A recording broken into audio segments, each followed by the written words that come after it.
أعوذ بالله من الشيطان الرجيم. بسم الله الرحمن الرحيم.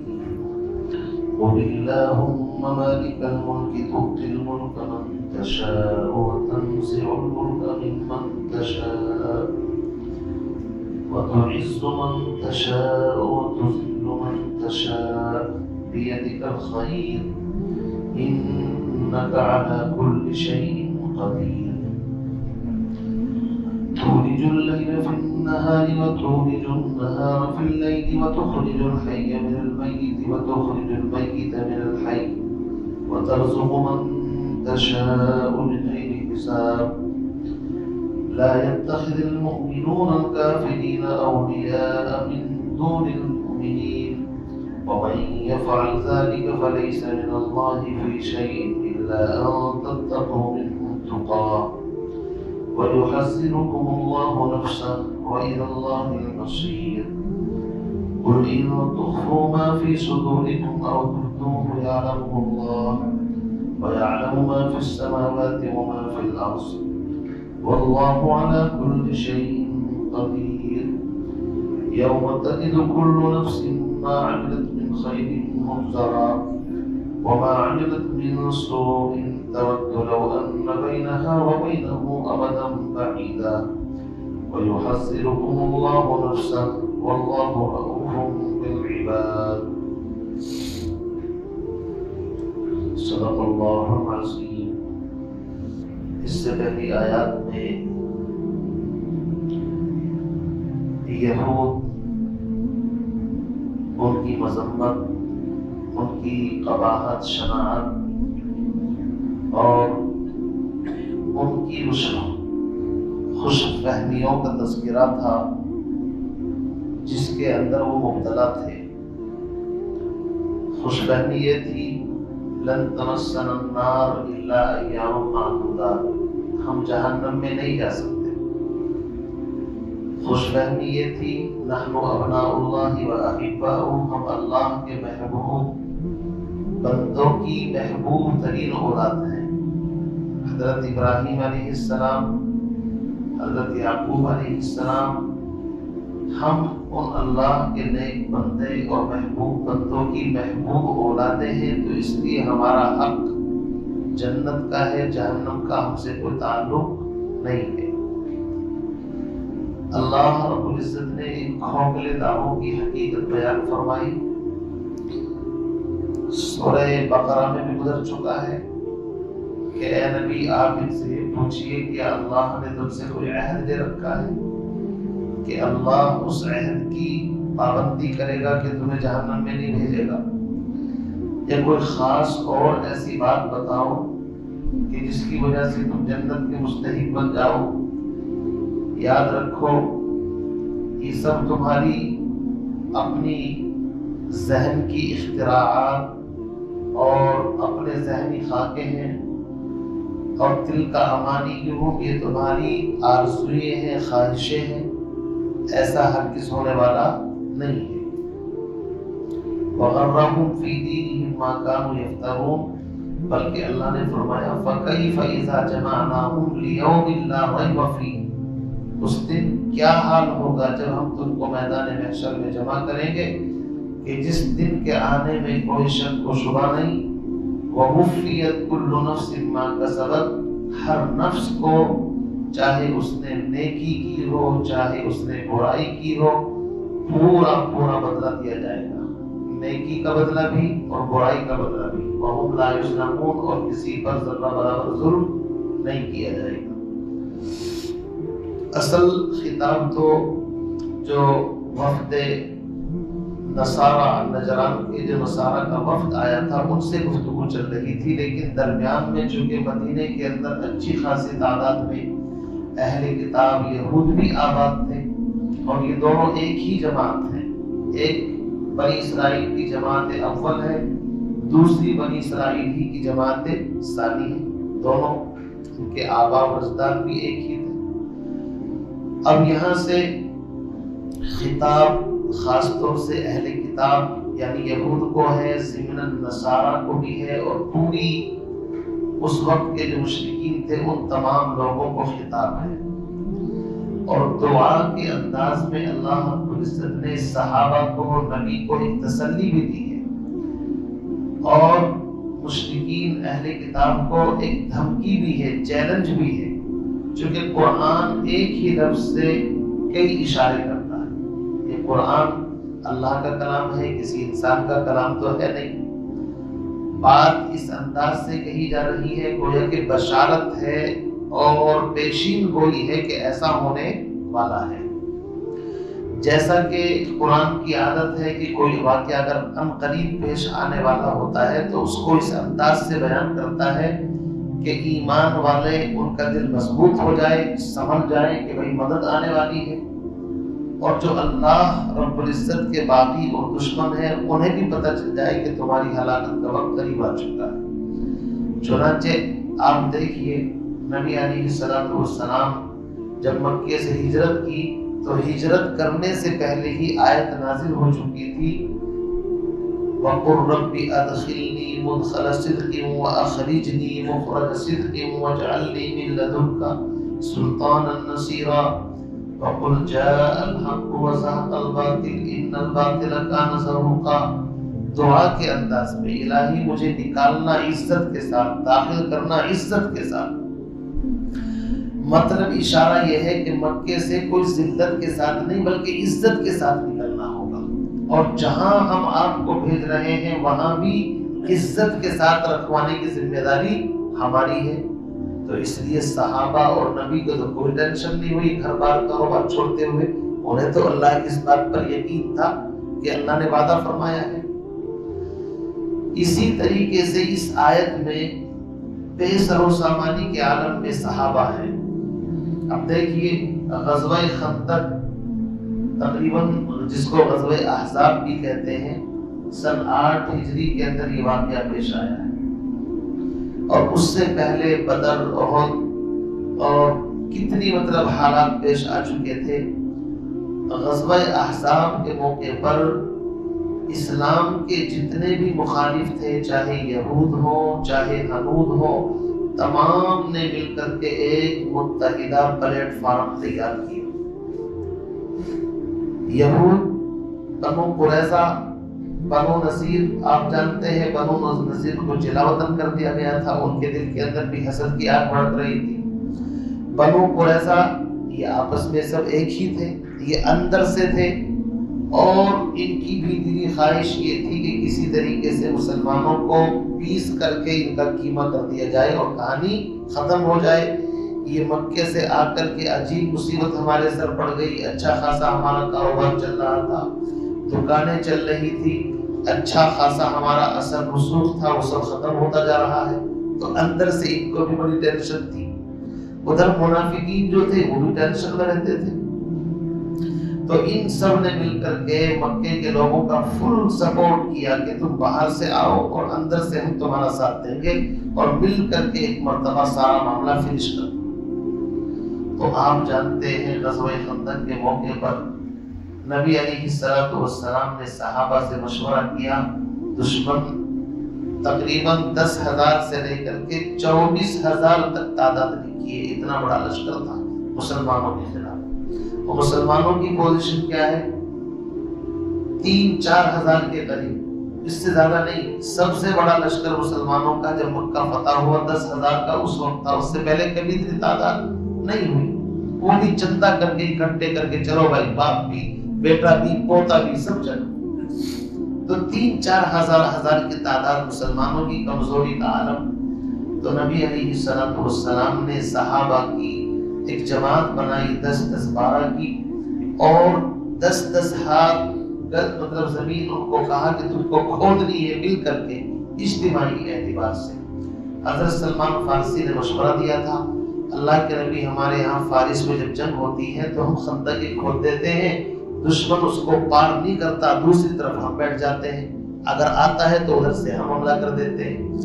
تو نبی علیہ السلام نے اس رائے کو پسند کیا۔ آپ دیکھیے دنیاوی معاملات میں اگر کوئی عقل مند اور تجربے کار اگر کوئی اچھی رائے رکھتا ہے تو اس کو ماننا دین کے خلاف نہیں ہے۔ اللہ کے نبی تو یہ کہہ سکتے تھے، سلمان تم اب کیوں چلا رہے ہو، ہم تو اللہ سے مشورہ کریں گے۔ تو سب باتیں زمین پر رہتے ہوئے ہر وقت یہ نہیں ہوتا، بلکہ کچھ چیزیں ایسی ہوتی ہیں کہ جن کا انسان کے تجربات سے تعلق ہوتا ہے۔ بہرحال خندق کھودی جا رہی تھی، کئی میل خندق ہے، ابھی تک بھی اس کے اثرات وہاں مدینے کے اندر باقی ہیں، اثرات کہیں کہیں سے دکھائی دیتی ہے وہ۔ تو خندق کی کھدائی کے موقع پر ایک چٹان ایسی آ گئی کہ جو ٹوٹنے کا نام لے گئی، وہ تو پتھریلا علاقہ ہے، کوئی ایسی چٹان تھی مضبوط کہ جس کو توڑتے ہیں ٹوٹتی نہیں، اور صحابہ کی حالت یہ پیٹ سے پتھر بندھے ہوئے ہیں۔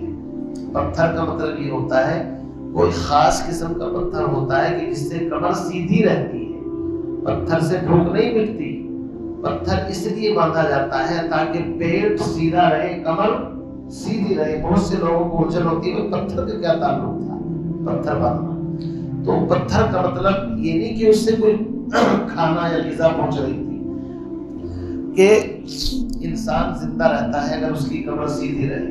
کمر کو سیدھا رکھنے کے لیے کچھ خاص قسم کا اس زمانے کے اندر پتھر باندھا جاتا تھا پیٹ سے، کہ جس سے بھائی ٹیکنالوجی تھی اس زمانے کی وہ طریقے سے، آج کل نئی نئی ٹیکنالوجی آ رہی ہے، تو فاقے تھے صحابہ کے پاس، کھانے کو بھی کچھ نہیں۔ خود نبی علیہ السلام کے پیٹ سے 2 پتھر بندھے ہوئے تھے۔ حضرت جابر کا جو واقعہ ہے وہ اسی موقع پر ہے کہ خندق کے موقع پر انہوں نے دعوت کی تھی صحابہ کی، اور سارا لشکر پہنچ گیا تھا، دعوت چند افراد کی تھی، پہنچ گئے تھے سب کے سب، پھر اللہ نے مدد فرمائی۔ تو اللہ کے نبی نے کدال اپنے ہاتھ میں لی اور 3 ضرب لگائی۔ یاد رکھیے نبی کے اندر جنت کے 100 مردوں کی طاقت ہوتی ہے، معمولی آدمی نہیں ہوتا نبی۔ ایک ضرب آپ نے لگائی تو اس سے چنگاری روشنی نظر آئی، نبی علیہ السلام مسکرائے اور نعرہ تکبیر اللہ اکبر بلند کیا، صحابہ نے بھی نعرہ بلند کیا۔ آپ نے فرمایا مجھے روم کے سرخ محلات، رومی طاقت بڑی طاقت تھی اس زمانے میں، اور پرسن طاقت یعنی فارس کی طاقت، یہ بڑی طاقت سمجھی جاتی تھی، جیسے اب سے پہلے رشیا اور امریکہ کی طاقت ہے۔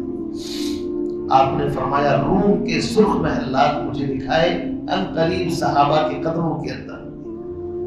صحابہ نے کہا نعرہ تکبیر اللہ۔ اس کے بعد دوسری کدال ماری، پتھر ٹوٹا اور پھر روشنی نظر آئی۔ آپ نے فرمایا فارس کے محلات بھی مجھے دکھائے گئے ہیں، وہ بھی تمہارے قدموں کے اندر۔ صحابہ خوش۔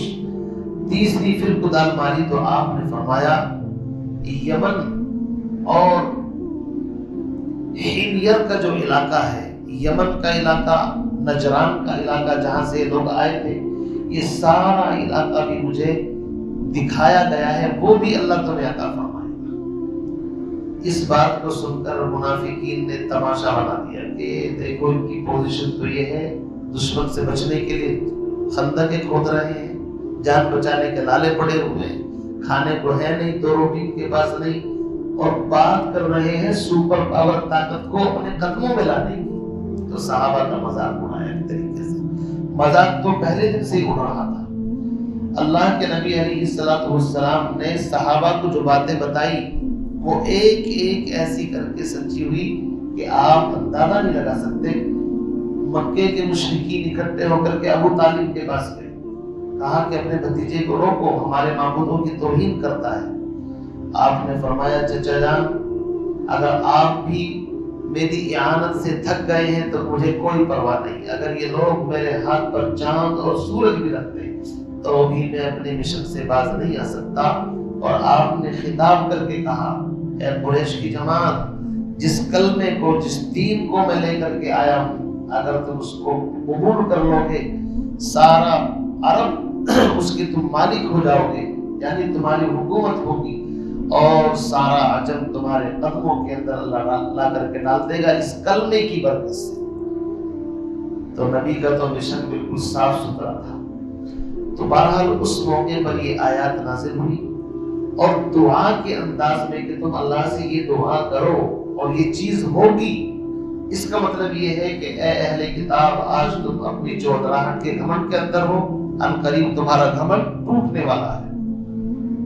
اے نصارا، تم آج آئے ہو ہمارے پاس چل کر کے اور اپنے نذرانوں کی وجہ سے ڈر رہے ہو کہ تحفے تحائف ہم کو ملتے ہیں روم کے بادشاہوں کی طرف سے، وہ چھن جائیں گے، یاد رکھو تم بھی، تمہارے شاہ جو بادشاہ ہے وہ بھی ہمارے قدموں میں آنے والے ہیں، اور اے مشرکین عرب تم بھی باز آ جاؤ ورنہ تمہاری جمعیتیں، تمہارے قبیلے تمہیں کام نہیں آئیں گے۔ تاریخ بتاتی ہے کہ سال 2 سال کا عرصہ گزرا، زیادہ تاریخ لمبی نہیں ہے۔ سن 8 ہجری کے اندر مکہ فتح ہو گیا، اس سے پہلے کے حالات یہ ہیں۔ اس کو آپ غزوہ احزاب کو ایک ورلڈ وار سمجھیے، ورلڈ وار سمجھتے ہیں، پورا ورلڈ مل کر کے کسی طاقت کو مٹانے کے لیے آئے تو مسلمانوں کو مٹانے کے لیے پوری ایڑی چوٹی کا زور لگا دیا تھا۔ اللہ رب العزت نے پھر غزوہ احزاب میں تفصیل آئے کہ ان کی ہانڈیاں بھی الٹتی، ان کے خیمے اکھڑ گئے اور ایسی بھگدڑ مچی ان کے قافلوں کے اندر کہ سخت سردی کا زمانہ تھا، وہاں سے جو ان کے پیر اکھڑے ہیں اس کے بعد کبھی ایک پلیٹ فارم کا وہ جمع نہیں ہو سکے۔ اللہ کے نبی نے فرمایا تھا کفر اپنی پوری طاقت استعمال کر چکا، اس کے بعد اب مدد اللہ کی ہمارے ساتھ آئے گی۔ اب آپ دیکھ لینا، چنانچہ 2-4 سال کے اندر پورے جزیرۃ العرب کے اندر تقریباً 22 لاکھ مربع میل زمین کے اوپر نبی علیہ السلام کے جانشین حضرت عمر اور 44 لاکھ مربع میل زمین کے اوپر حضرت عثمان غنی اور حضرت علی، اور اس کے بعد 64 ہزار مربع میل زمین پر حضرت امیر معاویہ کے زمانے کے اندر اسلام کا پرچم بلند ہوا۔ تو بھائی اس آیت کے اندر اللہ نے صاف معاملہ کر دیا، عزت، ذلت، موت، حیات اور سلطنت اور بادشاہت اور تندرستی، اقتدار اللہ کے ہاتھ میں ہے، جس کو چاہتا ہے اس کو عطا کر دیتا ہے۔ ان آیات میں اہل کتاب کو سمجھا دیا گیا کہ تمہیں بہت دنوں سے ڈھیل دے رہا تھا اللہ، اب تک سمجھانے کا تم کو بہت موقع دیا۔ خود قرآن کہتا ہے یا بنی اسرائیل اذکروا نعمتی التی انعمت علیکم وانی فضلتکم علی العالمین۔ اللہ نے تمہیں قدم قدم پر چانس دیے لیکن تم نے بالکل حد سے زیادہ بات کو گیا گزرا کر دیا۔ اب اللہ نے تمہارے سے عزت کا تاج لے کر کے دوسری قوم، کس کو؟ صحابہ، جو یوں کہہ لیجئے بے سر و سامان تھے، نہتے تھے، اب اللہ نے تم سے چھین کر کے یہ تاج شہنشاہی ان کو دینے کا ارادہ کر لیا ہے، اور یہ کام اللہ کا ہے، اس میں کوئی رکاوٹ نہیں ہو سکتی۔ پھر آپ سب جانتے ہیں کہ تاریخ نے بھی لکھا ہے، سیرت کی کتابوں میں لکھا ہے کہ بڑے بڑے بادشاہوں کی شہزادیاں جن کے مطلب چہرے تک نظر نہیں آتے تھے، وہ صحابہ کی باندیاں اور ان کے گھروں پر آنے پر اس کلمے اور ایمان کی برکت سے۔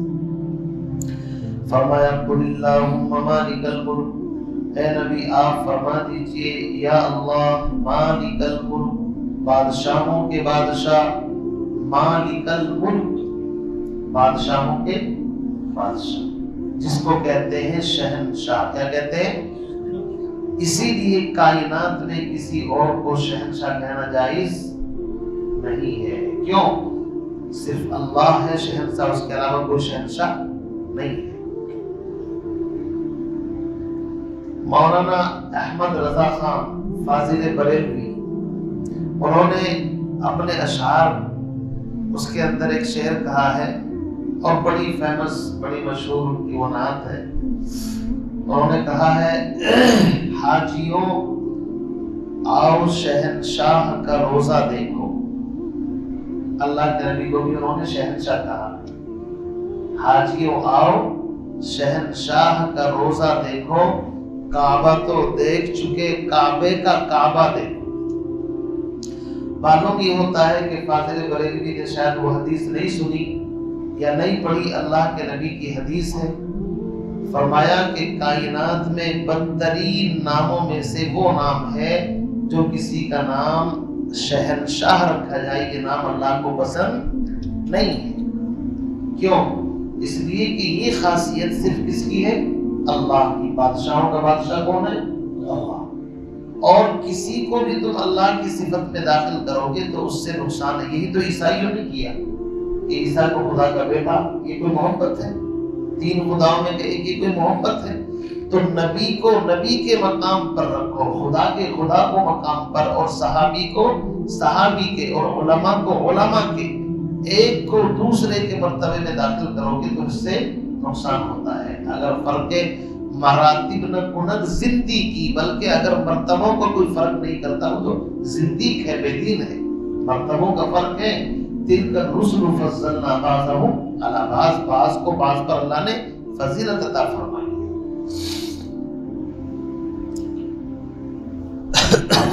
تو فرمایا قل اللہم مالک الملک، اے اللہ جو بادشاہوں کے بادشاہ ہیں، تؤتی الملک من تشاء، آپ جس کو چاہے ملک سلطنت عطا فرما دے، وتنزع الملک ممن تشاء، اور جس سے چاہے سلطنت چھین لے۔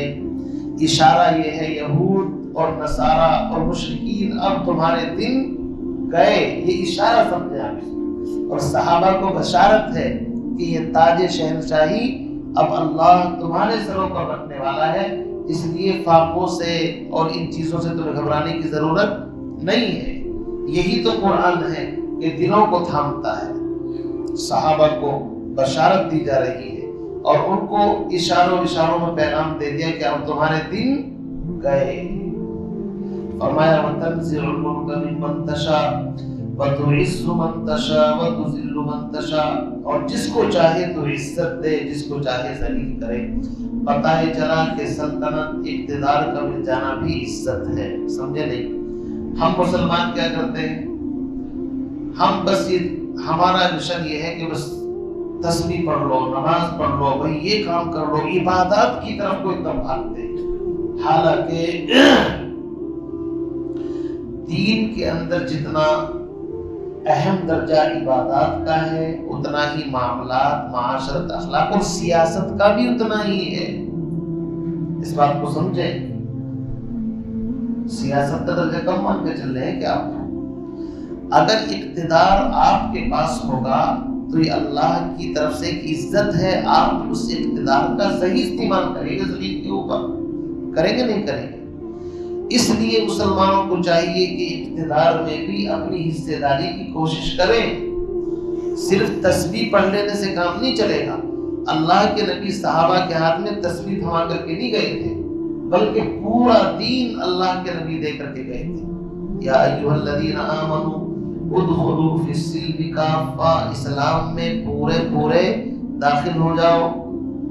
پورا اسلام تب آئے گا کہ مسلمان جتنی محنت عبادات، معاملات، معاشرت، عقائد میں کرتا ہے، سیاست بھی دین کا ایک حصہ ہے، اس میں محنت کیوں نہیں کرتا؟ کرتے ہیں جی، بہت ڈھیلے ڈھالے۔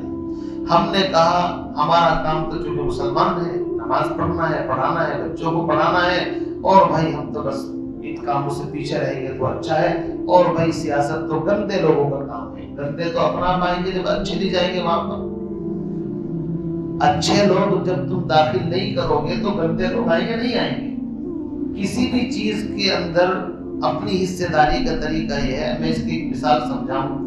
آج کے زمانے کے اندر انٹرنیٹ کا زمانہ ہے، میڈیا کا دور ہے۔ مسلمان ابھی بھی جائز ناجائز میں الجھے ہوئے ہیں۔ فوٹو کھینچنا جائز ہے ناجائز؟ تصویر بنانا جائز ہے نا؟ اسی چیز میں اب تک الجھے ہوئے ہیں، اور باطل نے پورا اس کے اندر گند مچا کر کے رکھا ہے۔ نیٹ کھول کر کے دیکھو، غیر محرم کی تصویر فوراً ایک دم سامنے آئے گی، اور پتہ نہیں دنیا بھر کی خرافات۔ کیوں؟ ہم تو پیچھے چلنے والے ہیں نا، ہم تو جو جگانے والی قوم تھی وہ سوئی ہوئی ہے۔ سوئی ہوئی قوم میں جاگ اٹھی، بیدار مسلمان سوتا ہے۔ ہم تو جائز ناجائز کی ٹانگ کھینچنے میں لگے رہتے ہیں، اور وہ 50 سال آگے کا سفر کر لیتے ہیں۔ باطل جس رنگ اور روپ کے اندر آتا ہے، حق کو چاہیے کہ اسی رنگ کے اندر اس کا مقابلہ اگر کرو گے تو کامیابی ملے گی، ورنہ کامیابی نہیں مل سکتی۔ یہ پالیسی ہے۔ آپ کتابیں اٹھا کر کے دیکھیں، باطل اگر منطق اور فلسفے کی شکل کے اندر آیا تو اہل حق نے قرآن و حدیث کے ساتھ منطق اور فلسفے کے علوم بھی پڑھے اور لوگوں کو پڑھائے، اور آج تک مدرسوں کے اندر داخل ہے منطق اور فلسفہ، سمجھے نہیں؟ باطل اگر میدان کے اندر آیا تو اہل حق نے سید احمد شہید بریلوی کیوں جی اور ان کے ساتھی ان کے رفقا وہ خانقاہ کے لوگ تھے، پڑھنے پڑھانے والے لوگ تھے، لیکن چھوڑ کر کے میدان میں آئے کیوں؟ چونکہ باطل جس رنگ میں آیا ہے حق کو اسی رنگ کو اپنانا پڑے گا۔ اور ہم کیا کرتے ہیں؟ باطل مسلح کھڑا ہے، ہم مسجد کا کونا پکڑنے کی تیاری کر رہے ہیں، بھئی یہاں سے مسئلہ حل ہو۔ میں اس کا انکار نہیں کرتا، دعا رات کو کرنی چاہیے۔ اللہ کے سامنے صحابہ کی شان یہی تھی، رات کو مصلی پر اللہ کے سامنے ڈٹ کر کے روتے تھے، اپنے آپ کو عبادت میں تھکاتے تھے، اور دن کے اندر تقاضوں کا دشمن کا مقابلہ کرتے تھے۔ کیونکہ ترتیب یہ نہیں ہے، اور ہماری ترتیب کچھ اور ہے، ہم جان بچانے کے عادی ہیں، بس جی دعا کر دینا جی، یہ کر دینا وہ، اس سے مسئلہ نہیں۔ دعا کا مقابلہ دعا سے ہوتا ہے، اسباب کا مقابلہ اسباب سے ہوتا ہے۔ پوری دنیا کے اندر مسلمان پتہ نہیں کہاں کھو گیا، اس کی سمجھ میں بات کیوں نہیں آ رہی ہے؟ اسی لیے میں کہتا ہوں آج کے دور کے اندر اگر تم ان ناجائز اور جائز کی بحثوں میں جو کہ باطل بہت آگے چلا جائے گا۔ اس لیے کچھ اہل حق علماء، ان کے بیانات، ان کی تفسیر، ان کے بیانات نیٹ پر موجود ہیں، تو کم سے کم ہر آدمی کے پاس موبائل ہے، کم از کم اگر وہ چاہے تو اس سے اپنا دل اپنا فائدہ اٹھا لیتا ہے۔ اور اگر ان کے بیانات نہ ہوتے آپ بتائیے تو پھر تو گندی بھری پڑی، اس کے اندر کیا سنیں گے؟ ہم سمجھتے ہیں ان باتوں۔ ایسے ہی حال یہ ہے کہ بات یہاں سے چل رہی تھی کہ اللہ رب العزت جس کو چاہے عزت دے، جس سے چاہے چھین لے۔ سلطنت اقتدار اللہ کی نعمت ہے۔ کیا ہے؟ اللہ کی نعمت ہے۔ علامہ اقبال نے کیا کہا کہ نظام بادشاہی ہو یہ جمہوری تماشا ہو۔ دو طرح کی حکومتیں دنیا میں چلتی ہیں، ایک بادشاہی نظام، باپ کے بعد بیٹا، جیسے غرب کنٹری کے اندر چلتا ہے، آپ دیکھ ہی رہے ہیں۔ اس کے بعد اس کا جانشین، پھر خلیفہ بنا دیا، پھر اس کو بنا دیا، پھر اس کو، ہے نا؟ اور ایک ہوتا ہے جس کو ہم جمہوری سیکولر ڈیموکریسی، جو ہمارے اس ملک کے اندر اور بہت سارے ممالک کے اندر ہے، ووٹ والا سسٹم، کہ عوام جس کو چاہے اقتدار پر بٹھائیں اور جس کو چاہے نیچے ڈال دیں، اس کو جمہوری نظام بولتے ہیں۔ تو علامہ اقبال نے کہا نظام بادشاہت ہو یہ جمہوری تماشا ہو۔ ویسے تو یہ تماشا ہی ہے حقیقت میں، کیونکہ اس میں قابل ہونا بھی شرط نہیں ہے، بس جس کو چاہو آپ سپورٹ کر دو۔ گاؤں کے اندر دیکھیے پردھان چاہے نکما ہو، لیکن چونکہ ہمارے خاندان کا ہے، بڑا آدمی ہے، اس لیے ووٹ تو جناب ہی کو دینی ہے، اور وہ پھر پورے گاؤں کو چنے چبا کر کے مطلب نہ کو چنے چبواتا ہے۔ حالانکہ اسلام یہ کہتا ہے کہ کینڈیڈیٹ صاف ستھری چھوی کا ہونا چاہیے، ایماندار، دیانتدار، نیک آدمی ہونا چاہیے تاکہ رعایا کا بھلا کر سکے۔ لیکن اس تماشے کے اندر یہ سب چیزیں پیچھے ہو گئی۔ تو علامہ اقبال نے کہا نظام بادشاہی ہو یہ جمہوری تماشا ہو، جدا ہو دین سیاست سے تو رہ جاتی ہے چنگیزی۔ اگر دین کو، مذہب کو سیاست سے الگ کر دو گے تو فقط ظلم باقی رہے گا اور کچھ باقی نہیں رہ سکتا۔ چنگیز خان کا نام بھی سنا آپ نے؟ چنگیز خان تو ظلم کا دوسرا نام چنگیز خان تھا۔ تو علامہ اقبال نے یہی کہا کہ نظام بادشاہی ہو یہ جمہوری تماشا ہو، جدا ہو دین سیاست سے تو رہ جاتی ہے چنگیزی۔ آج جو ظلم ہو رہا ہے اس لیے کہ سیاست سے دین الگ ہو چکا ہے، کیونکہ دین ہے کہ سیاست کے اندر، تو اس لیے ظلم باقی رہ گیا۔ تو جس چیز کو علامہ اقبال نے کہا تھا بہت پہلے وہ ہمارے سامنے آج موجود ہے۔ اس لیے اہل علم کو، علماء کو، اچھے پڑھے لکھے سمجھدار دیندار لوگوں کو سیاست میں دلچسپی ہونی چاہیے۔ اور سیاست کا مطلب یہ نہیں ہوتا کہ جھوٹ بولنا شروع کر دو، لوگوں کو دھوکے دو، زمین ہڑپ کر لو۔ سیاست کا مطلب یہ ہے اللہ نے زمین کی سلطنت کا جو ایک نظام بنایا ہے، اقتدار، اس کا سسٹم، اس کا حصہ بن کر کے لوگوں تک ان کا حق پہنچانا، یہ مطلب ہوتا ہے سیاست کا۔ ہم اس کو غلط سمجھتے ہیں، حالانکہ اللہ رب العزت تو صحابہ کو فرما رہے ہیں۔ پتہ یہ چلا کہ بادشاہت اور سلطنت اچھی چیز ہے، کوئی بری چیز نہیں ہے، اس کے حصول کی کوششیں کرنی چاہیے۔ اب مسلمانوں کے اندر دیکھو کتنی جماعتیں ہیں۔ ایک جماعت تو ہے بھائی ہمیں سیاست سے کوئی کام نہیں، بس ہمیں تو اللہ کرنا ہے، لوگوں کو دین کی بات بتانی چھوٹی ہے۔ حکومت والوں کو تو ایسے لوگ چاہیے، بڑی اچھی بات ہے بھائی، حکومت تو ان کو چاہیے ہی نہیں، بہت اچھا اپنا کام میں لگے رہو، بہت بڑھیا، کبھی بھی اختلاف نہیں ہوگا ان سے۔ ایک جماعت وہ ہے کہ جو زمین پر اللہ کا کلمہ بلند کرنا چاہتی ہے۔ ڈاکٹر اسرار کا نام سنا آپ نے؟ انتقال ان کا ہو گیا۔ اسی طریقے سے ایک جماعت ہے جس کو کیا بولتے ہیں، جماعت اسلامی، شاید اس کا نام ہے۔ ان کا خاص مشن یہ ہے کہ ساری چیزیں بعد میں ہیں، پہلے زمین پر اللہ کا حکم نافذ ہونا چاہیے، اقتدار پر مسلمانوں کا قبضہ و تسلط ہونا چاہیے۔ ان کی پوری محنت پوری تنظیم کی اس بات کے اوپر ہے۔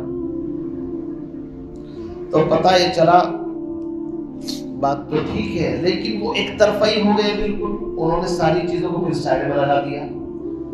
یہ چیزیں غلط ہیں، ہمیں ساری چیزوں کی ضرورت ہے۔ یہی دیوبندیت کی پہچان ہے، خصوصیت ہے۔ عبادت میں ہم جنید اور شبلی ہوں، اور سیاست کے اندر ہم حضرت علی امیر معاویہ رضی اللہ تعالیٰ عنہ جیسی سیاست کریں، ہے نہیں جی؟ حکومت تو انہوں نے کی، حضرت عمر، حضرت امیر معاویہ، ان لوگوں نے، حضرت عمر بن عبدالعزیز، اور ہم مذہبی اعتبار سے اتنے پکے ہوں کہ جس طریقے سے مجدد الفسانی رحمۃ اللہ علیہ کو گوالیر کے قلعے کے جیل کے اندر بند کر دیا اکبر بادشاہ نے۔ کیوں؟ انہوں نے جب اس نے دین اکبری کے نام پر ایک نیا دین بنایا تھا ہندوستان کے اندر، تو مجدد الفسانی رحمۃ اللہ علیہ اس کے خلاف ڈٹ گئے کہ مجھ سے بجز خدا کے کسی کے حضور میں اپنا سر نیاز جھکایا نہ جائے گا۔ لوگوں نے کان بھرے کہ تمہیں بادشاہ نہیں مانتا، ذل الہی نہیں مانتا، شہنشاہ نہیں مانتا، کیوں مانے گا؟ عالم نے جیل میں جانا منظور کیا لیکن اس کے سامنے نہیں جھکے۔ بالآخر اس کا بیٹا جہانگیر، پھر اس نے توبہ طائب ہو کر کے پھر صحیح حالات بنے۔ تو کہنے کا مقصد یہ ہے کہ ہم ایک طرفہ ہونے کی ضرورت نہیں ہے، بلکہ ان ساری چیزوں کے مجموعے کی ہمیں ضرورت ہے، عبادات کی بھی ہے، معاملات، معاشرت اور سیاست کی بھی۔ ان ساری چیزوں کو جب ایک پلیٹ فارم پر لاتے ہیں، اسی کا نام بنتا ہے دیوبندیت، اور کسی چیز کا نام دیوبندیت نہیں ہے، ورنہ جو ایک طرف بھاگ رہے ہیں وہیں گڑبڑ ہوتی ہے۔ بہرحال باتوں میں سے باتیں نکل کے دیکھو کہاں چلے گئے ہم لوگ۔ میں اس کی آیت کی طرف آپ کو سمجھا رہا ہوں کہ سلطنت اور بادشاہت کو اللہ فرمانے جس کو چاہے دے، جس سے چاہے لے۔ اگر یہ بری چیز ہوتی تو اللہ کہتے میں ان کو تو اپنے غیروں کو دیتا ہوں، یہ جس سے میں ناراض ہوتا ہوں بس میں تو اس کو دیتا ہوں۔ یہ ایسا فرمایا اللہ نے، یہاں پر ایسا تو نہیں فرمایا قرآن میں۔ اس لیے جب تک امت قرآن کو پڑھے گی کبھی گمراہ نہیں ہو سکتی، اور جب مولویوں کی لکھی ہوئی کتابوں کو پڑھیں گے ہم تو مولوی کا مائنڈ جس طرف ہوگا وہ اسی طرف قلم لے کر کے جائے گا، اسی طرف چلے جائیں گے۔ ایسے ہی ہوتا نہیں، ہر آدمی کا ایک ذوق ہوتا ہے۔ مولانا مودودی بڑا قابل آدمی تھا، کوئی معمولی آدمی نہیں ہے خام خام اس کی توہین کرے، لیکن چونکہ ایک چیز کا غلبہ تھا ان کے اوپر، اس لیے ان کی تحریر وہ جادو جگاتی تھی، جو پڑھ لیتا تھا ان سے متاثر ہو جاتا تھا۔ ہمارے علماء کو بعد میں سمجھ آئی کہ انہوں نے تو اتنا کام خراب کر دیا کہ صحابہ تک ہاتھ صاف کر دیے، صحابہ کو بھی کچھ نہیں سمجھے نہیں۔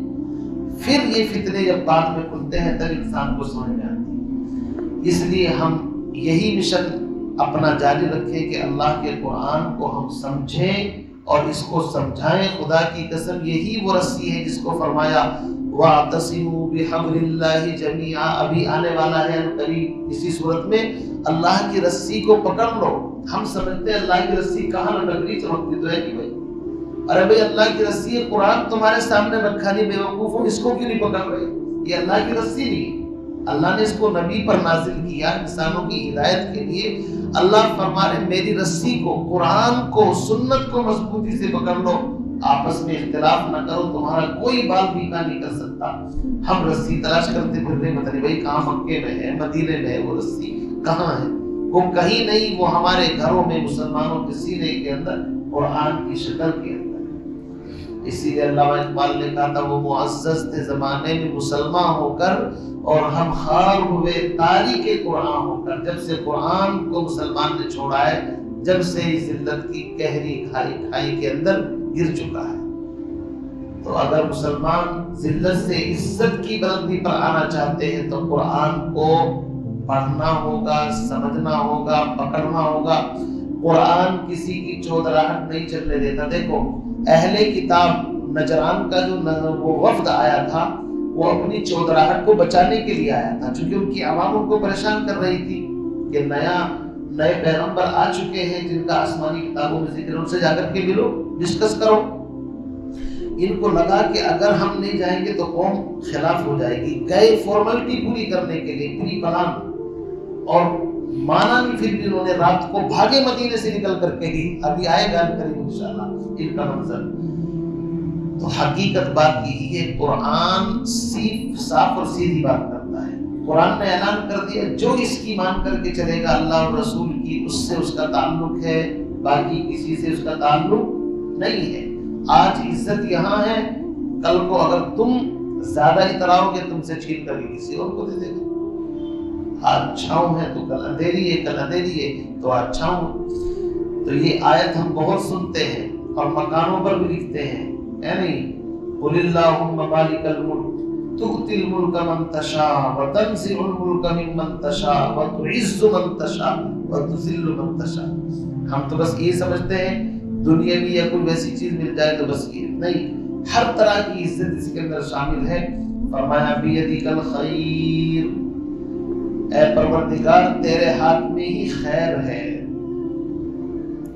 حالانکہ خیر اور شر دونوں اللہ ہی کے ہاتھ میں ہے، لیکن نسبت ہمیشہ اعلیٰ چیز کی طرف کی جاتی ہے۔ نسبت کس کی طرف کی جاتی ہے؟ اعلیٰ چیز کی طرف۔ آپ جب دعا مانگتے ہیں اللہ آپ نے آسمان بنایا، زمین بنائی، چاند بنایا، سورج بنایا، اور یا اللہ آپ نے بہترین اعلیٰ قسم کی مخلوقات پیدا فرمائی، تو اچھی اچھی چیزوں کا ذکر کرتے ہیں۔ یا کبھی دعا میں یوں بھی کہتے ہیں اللہ آپ نے گدھا بنایا، کتا بنایا، خنزیر بنایا، یعنی ان چیزوں کی طرف آپ نسبت نہیں کرتے۔ کیوں؟ اگرچہ بنانے والا ان کا بھی اللہ ہی ہے، لیکن نسبت ہمیشہ اچھائی کی طرف کی جاتی ہے۔ ادب بھی کوئی چیز ہوتی ہے، ادب بڑی چیز ہے۔ آدم علیہ السلام سے غلطی ہوئی تو انہوں نے غلطی اپنی طرف نسبت کی، ربنا ظلمنا انفسنا، الہی میں نے، میرے نفس نے، میں نے غلطی کی ہے، غلطی کی نسبت اپنی طرف کی ہے۔ تو اللہ نے کیا کیا؟ ان کو معاف فرمایا، بڑے درجے عطا فرمائے۔ اور شیطان نے غلطی کی نسبت کس کی طرف کی؟ اللہ کی طرف۔ کس کی طرف کی؟ اللہ۔ فَبِمَا أَغْوَيْتَنِي، تو نے مجھے رسوا کیا، غوی کیا، یعنی برائی کی نسبت اللہ کی طرف کر رہا ہے، اتنا بدبخت تھا۔ تو بے ادبی کی وجہ سے تو مارا گیا نا، گیا شیطان ہمارا ایک سجدے کے نہ کرنے سے، اگر لاکھوں برس سجدے میں سر مارا تو کیا مارا۔ ادب بڑی چیز ہے۔ اپنی زندگی کے اندر اگر ہم ادب ہی کو صرف پکڑ لیں تو بہت بڑے مراتب حاصل کر سکتے ہیں۔ اور بے ادبی وہ چیز ہے جو انسان کو لے بیٹھتی ہے۔ یہاں یہ بھی ہو سکتا تھا بِيَدِكَ الْخَيْرُ وَالشَّرُّ، خیر اور شر تیرے ہاتھ میں ہے، لیکن شر کو محذوف کر دیا، چونکہ وہ خود بخود سمجھ میں آ رہا ہے جس کے ہاتھ میں خیر اور بھلائی ہے، شر بھی اسی کے ہاتھ کے اندر ہے، لیکن اس کے ہر کام کے اندر حکمت ہوتی ہے۔ یہ جو ایک عام بات ہے نا کہ ہر چیز میں خیر ہے، یہ بھی جملہ صحیح نہیں، ہر چیز میں خیر نہیں ہوتی، کسی میں شر بھی ہوتا ہے۔ ہاں یہ بات کہنا صحیح ہے کہ اللہ کے ہر کام میں حکمت ہے، یہ جملہ صحیح ہے۔ ہر کام میں حکمت ضرور ہے، چاہے اس میں خیر آئے چاہے شر۔ شیخ عبد القادر جیلانی بغدادی بڑے پیر، انہوں نے اپنے خادم سے کہا کہ بیٹا، شاگرد تھا پڑھنے والا، شیشہ لے کر کے آؤ، آئینہ لے کر کے آؤ۔ اب اسٹوڈنٹس پڑھنے والے تو ایسے ہی ہوتے ہیں، دیکھتے کہیں ہیں چلتے کہیں، آپ کو بتائے بچہ تو بچہ ہوتا ہے۔ وہ جب شیشہ لینے کے لیے گیا تو لاپرواہی میں وہ شیشہ ٹوٹ گیا، زمین پر گر گیا۔ تو شاگرد سوچا کہ بھئی حضرت نے تو شیشہ منگایا ہے، اب کیا بتاؤں؟ حضرت نے کہا بھئی شیشہ لے کر کے آئے ابھی؟ تو اس شاگرد نے ادب کے ساتھ، دیکھیے ادب کتنی بڑی چیز ہے، کہا از قضا آئینہ چینی شکست. قضا مطلب تقدیر. اس شاگرد نے کہا اللہ کی تقدیر سے، چونکہ تقدیر میں جو لکھا ہے وہ ٹلتا نہیں ہے. از قضا آئینہ چینی شکست، تقدیر کے فیصلے کی وجہ سے حضرت شیشہ ٹوٹ گیا. وہ یہ بھی کہہ سکتا تھا میرے ہاتھ سے گر گیا، وہ ہو گیا. وہ حضرت کو یہ سمجھانا چاہتا ہے کہ دنیا میں جو بھی کام ہوتے ہیں وہ قضا و قدر سے ہوتے ہیں. اللہ کے مقدر میں یہی لکھا تھا کہ یہ ٹوٹنا طے ہے، تو میں لا رہا تھا لیکن وہ گر کر کے ٹوٹ گیا. از قضا آئینہ چینی شکست. تو حضرت نے خوبصورت جواب دیا، خوب شد، بہت اچھا ہوا. خوب شد کہ خوب شد اسباب خود بینی شکست. خوب شد اسباب خود بینی شکست. اسی کے شعر پر شعر کا بہت اچھا ہوا. یہ خود بینی کے اسباب میں سے انسان اس میں اپنے آپ کو بڑا سمجھتا ہے، تو خود بینی کا ایک سبب تھا، ٹوٹ گیا، کوئی حرج نہیں. یہ ہے اچھے انداز سے کسی چیز کو ادب کے ساتھ بیان کرنا. بیدک الخیر، تیرے ہاتھ میں ہی خیر. لقمان حکیم اپنے بیٹے کے ساتھ کہیں سفر پر جا رہے تھے، سواری بدکی اور بیٹے کی ٹانگ ٹوٹ گئی. تو بیٹے والد صاحب نے کہا کہ اس میں اللہ کی کوئی حکمت ہوگی. بھائی ہر چیز میں چونکہ اللہ کی حکمت ہے. تو بیٹے نے جلدی سے جواب دیا، ہاں حکمت تو ہے اس کے اندر کہ ہم سفر پر جا رہے تھے، بس سفر سے رہ گئے، اپنا گھر واپس آ گئے، یہی حکمت ہے. بیٹے والد نے کہا بیٹا تم جلدی کر رہے ہو، حکمت اور بھی ہو سکتی ہے. پتا چلا ایک ہفتے کے بعد جس شہر کے اندر جانا تھا اس شہر میں ایک بڑا زلزلہ آیا اور لوگوں کے مکانات اور بڑا جانی نقصان ہوا. حضرت نے فرمایا یہ بھی ایک حکمت ہے کہ اللہ نے ہمیں یہاں پر روک لیا، ہم وہاں پر نہیں جا سکے. اس لیے کبھی مایوس نہیں ہونا چاہیے. ابھی ایک ہفتہ پہلے میرا گھر جانے کا ارادہ تھا، مگر سحری کے بعد مجھے نکلنا ہے، ظہر سے پہلے آنے کا ارادہ تھا. تو ہمارے ایک رشتہ دار ہیں، ہمارے صالح صاحب، برادر نسبتی، یہ ادب کے جملہ ہے، برادر نسبتی بھائی. وہ انہوں نے اپنی کار بھیج دی کہ آپ اس سے چلے جانا، مگر چلو بھائی روزے میں سفر آسان ہو جائے. صبح میں جب گیا اس کو اسٹارٹ کرنے کے لیے تو اس کی بیٹری کام نہیں کر رہی تھی. رات میں صحیح لا کر کے کھڑی کی اور صبح جب اس پہ سیٹ لگاتے ہیں تو اس بالکل بیٹری ختم. اب کیا کیا جائے؟ میں نے کہا بھائی اس میں بھی اللہ کی کوئی حکمت ہے، شاید ہر چیز میں حکمت ہے. اس لیے ہم نے اپنا سفر کا ارادہ ملتوی کر دیا. تو میں نے ان کو فون کیا بھائی آپ کی گاڑی پارکنگ پہ کھڑی ہوئی ہے، وہاں پر سے اٹھا کر کے لے جانا 10-11 بجے آ کر کے. تو مقصد یہ ہے کہ انسان کو کبھی مایوس نہیں ہونا چاہیے. اگر ہم سفر کرتے نہ جانے کوئی حادثہ بھی پیش آ سکتا تھا. رمضان کا مہینہ ہے، پتہ نہیں کیا سے کیا ہو جائے، کچھ پتہ تھوڑی ہے. السفر قطعۃ من النار، اور اللہ چاہتے ہیں کہ میرے بندے تجھے تراویح میں قرآن بھی سنانا ہے، بہت سارے کام کرنے ہیں. اس لیے اللہ کے ہر کام میں حکمت سمجھو. باقی رہی بات یہ جو ایک جملہ ہم کہتے ہیں کہ ہر چیز میں خیر ہے، اس طرح کہنا یہ صحیح نہیں ہے. چونکہ بعض چیزوں میں خیر نہیں شر بھی ہوتا ہے، لیکن اس شر کے پیچھے خیر چھپی ہوئی ہوتی ہے، یہ ایک الگ چیز ہے. ایک آدمی نے کسی کا مرڈر کر دیا اور کرنے کے بعد وہ مر گیا، چھوٹے چھوٹے بچے ہیں. اب اس کو پھانسی کے آرڈر ہو گئے. جب اس کو پھانسی کے پھندے پر لے کر کے جا رہے ہیں تو اس کے گھر والے رشتہ دار ان کو تو بڑی تکلیف ہو رہی ہے. لیکن ان لوگوں سے پوچھو کہ جن کا اس نے مرڈر کیا تھا اور چھوٹے چھوٹے بچے ہیں، اس کی بیوی، ان کو خوشی ہوتی ہے کہ آج ہمیں انصاف مل رہا ہے. یہ دنیا کا دستور ہے. ہر چیز میں اگر ایک طرف اچھائی کا پہلو ہے تو دوسری طرف اس کے اندر شر بھی موجود ہے. بہرحال فرمایا بیدک الخیر، یا اللہ تیرے ہاتھ میں ہی خیر ہے، ساری خیر تیرے قبضے قدرت میں ہے.